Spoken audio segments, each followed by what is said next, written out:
আসসালামু আলাইকুম। আমি হোসেন আবদুল্লাহ। আজকে আমরা সবাই কোএক্সিয়াল কেবল সম্পর্কে পড়ব। তার আগে আমরা দেখে নিই কোএক্সিয়াল কেবলটা কি। ডেটা কমিউনিকেশনের জন্য আমাদের পাঁচটা জিনিস দরকার: উৎস, প্রেরক, তারপর মাধ্যম, তারপর প্রাপক আর গন্তব্য।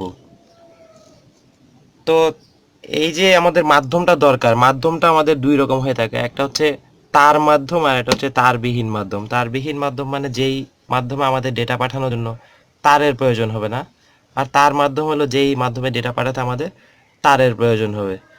তো আমরা তারবিহীন মাধ্যমে যাচ্ছি না, আমরা তার মাধ্যমের কোএক্সিয়াল কেবল নিয়ে যেটা আজকে আলোচনা করব। তার মাধ্যম তিন রকম থাকে, আমাদের তিন রকম তার মাধ্যম আছে। একটা হচ্ছে কোএক্সিয়াল কেবল দিয়ে আমরা ডেটা কমিউনিকেশন করতে পারি, টুইস্টেড পেয়ার কেবল দিয়ে ডেটা কমিউনিকেশন করতে পারি, ফাইবার অপটিক কেবল দিয়ে ডেটা কমিউনিকেশন করতে পারি। তো আজকে আমরা যেটা দেখব সেটা হচ্ছে শুধু কোএক্সিয়াল কেবলটা। কোএক্সিয়াল কেবলটা দেখতে কেমন অনেকে হয়তো চিনি। কোএক্সিয়াল কেবলটা হচ্ছে আমাদের বাসা বাড়িতে যে ডিশের লাইন থাকে, সেই ডিশের লাইনের তারটাই হচ্ছে আসলে কোএক্সিয়াল কেবল। আমরা অনেকে হয়তো জানি, অনেকে হয়তো জানি না। তা আমরা আজকে কোএক্সিয়াল কেবলটা দেখব। এটা হচ্ছে আমাদের কোএক্সিয়াল কেবল। এই যে ডিশের তারটা, কার যদি ইচ্ছা হয় তাহলে বাসা বাড়ির ডিশের লাইন কেটেও দেখতে পারো। তবে সাবধান, যদি কেউ বাসায় জি বাংলার মতো জি বাংলা দেখার মতো থাকে তাহলে কিন্তু ভীষণ বিপদে পড়ে যাবা যদি ডিশের লাইনটা কেটে ফেলো। তো এটা হচ্ছে আমাদের কোএক্সিয়াল কেবল।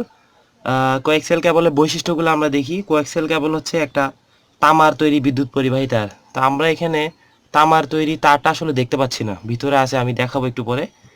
তারপর আছে হচ্ছে আমাদের দ্বিতীয় বৈশিষ্ট্য হচ্ছে এটাতে দুইটা বিদ্যুৎ পরিবাহী থাকে। দুইটা বিদ্যুৎ পরিবাহীর মধ্যে একটা হচ্ছে এই যে বাইরের এই অংশটা, আর আরেকটা এটার ভিতরে আছে। তারপর দুটি বিদ্যুৎ অপরিবাহী থাকে। দুইটা বিদ্যুৎ অপরিবাহীর মধ্যে একটা হচ্ছে এই যে বাইরের আবরণটা, আর ভিতরে একটা এই সাদা আবরণ আছে। এই যে সাদা আবরণটা হচ্ছে বিদ্যুৎ অপরিবাহী। তারপর 4 নম্বর বৈশিষ্ট্য দেখতে পাচ্ছি যে বাইরে জ্যাকেট আছে। জ্যাকেট বলতে যে বাইরের এই অপরিবাহীটাই। তারপর ভিতরে একটা কপারের তার আছে বা তামার তার আছে, সেই তামার তারটা একদম সোজা থাকে। আর এই বাইরের যেই পেঁচানো তারটা, বাইরের যে পরিবাহীটা আছে এটা পেঁচানো থাকে, যে আমরা এখানে দেখতে পাচ্ছি এই যে পেঁচানো তার, এই যে সব পেঁচানো। এটা যদি খুলে ফেলি আমরা,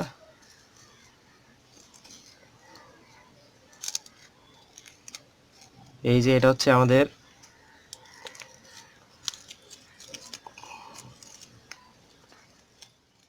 এই যে ছিঁড়ে ফেললাম একটা অপরিবাহী আবরণ। সেই অপরিবাহী আবরণটার উপরে একটা এই যে ফয়েল পেপার দেওয়া, ফয়েল পেপারের উপরে আমাদের আরেকটা পরিবাহী দেওয়া যেটা এখানে পেঁচানো অবস্থায় ছিল।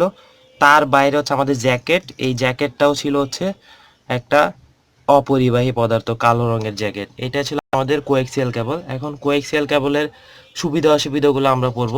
কোএক্সিয়াল কেবলের অনেকগুলো সুবিধা আছে। সেই সুবিধাগুলো হলো এই কোএক্সিয়াল কেবল দিয়ে ডিজিটাল অ্যানালগ দুই রকমই ট্রান্সমিশন সম্ভব হয়। তারপর আমরা 2 নম্বরে দেখব সেটা হচ্ছে ডেটা স্থানান্তরের গতি ভালো। যেমন আমরা এই কোএক্সিয়াল কেবল ব্যবহার করে ডিশ দেখছি, অর্থাৎ টেলিভিশন দেখছি। টেলিভিশনে যদি ডেটা স্থানান্তরের গতি যদি যথেষ্ট ভালো না হতো তাহলে টেলিভিশনে আমরা আহ, খবর বা গান, সিনেমা যাই দেখি না কেন সেগুলো দেখা আমাদের পক্ষে সম্ভব হতো না, ওখানেও বাফারিং করতে থাকতো। তারপর সহজে বহনযোগ্য কোএক্সিয়াল কেবল, এই যে আমি ছিঁড়ে নিয়ে আসলাম সহজে। কম ব্যয়বহুল কোএক্সিয়াল কেবলের বর্তমান দামটা ঠিক আমার জানা নেই, হয়তো বা 24 টাকা প্রতি ফুট এরকম দাম বোধ হয়। তো দামটা খুবই কম, বোঝাই যাচ্ছে কম ব্যয়বহুল। আর ট্রান্সমিশনের লস কম। এই কোএক্সিয়াল কেবল ব্যবহার করে যখন আমরা ডেটা ট্রান্সমিশন করি তখন আমাদের লস কম হয়। আসলে লস কম হওয়ার পিছনে কারণ হলো এখানে একটা অসুবিধা আছে, সেই অসুবিধাটাই আসলে লস কম হওয়ার কারণ। খুব অল্প দূরত্বে আসলে এই কোএক্সিয়াল কেবল দিয়ে ডেটা তারের দৈর্ঘ্যের উপর ডেটার গতি নির্ভর করে, অর্থাৎ অল্প এলাকার ভিতরেই এই তার ব্যবহার করা যায়। অল্প এলাকার ভিতরে এই তার ব্যবহার করে আমরা ডেটা ট্রান্সফার করতে পারি। যেমন আমাদের ডিশ ডিশ যারা প্রোভাইড করে তারা কিন্তু একটা নির্দিষ্ট এলাকার জন্য একটা নির্দিষ্ট প্রোভাইডারই থাকে। অন্য এলাকা থেকে ডিশের তার দিয়ে আমরা কানেকশন দিতে পারি না। যেমন আমি প্রথম দিকে সিদ্ধেশ্বরীতে ছিলাম, সিদ্ধেশ্বরী থেকে যখন বাসা বদলে আমি মালিবাগে চলে আসলাম, তখন আমি ওই আমার সিদ্ধেশ্বরীর বাসায় যাদের থেকে ডিশ নিয়েছিলাম ওদেরকে বললাম যে আমি তো মালিবাগে বাসা বদলে ফেলছি, এখন আমার ডিশের লাইনটা মালিবাগে নিয়ে যেতে হবে, আপনি আমাকে লাইন দিবেন সেখান পর্যন্ত।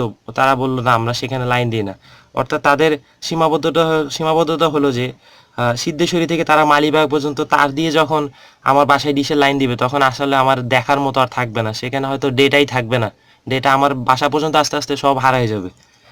তো এই তারের দৈর্ঘ্যের উপর ডেটার গতি নির্ভর করে। আর এটার আরেকটা অসুবিধা হলো যে যেহেতু তারের দৈর্ঘ্যের উপর ডেটা গতি নির্ভর করে, তার মানে খুব অল্প দূরত্বে আমরা ডেটা আদান প্রদান করি কোএক্সিয়াল কেবল দিয়ে, তাই ট্রান্সমিশন লসটা কম হয়। আর দ্বিতীয় অসুবিধাটা হলো যে বিভিন্ন ডিভাইসকে এই তার দিয়ে সংযুক্ত করা যাবে না। যেমন আমরা এই কি বলতে পারবো, যেমন দুইটা কম্পিউটারকে আমরা এই কোএক্সিয়াল কেবল দিয়ে যুক্ত করতে পারবো না, কানেক্টেড করতে পারবো না, এইরকম আর কি। তো আশা করি সবাই বুঝতে পেরেছো, সবাইকে ধন্যবাদ।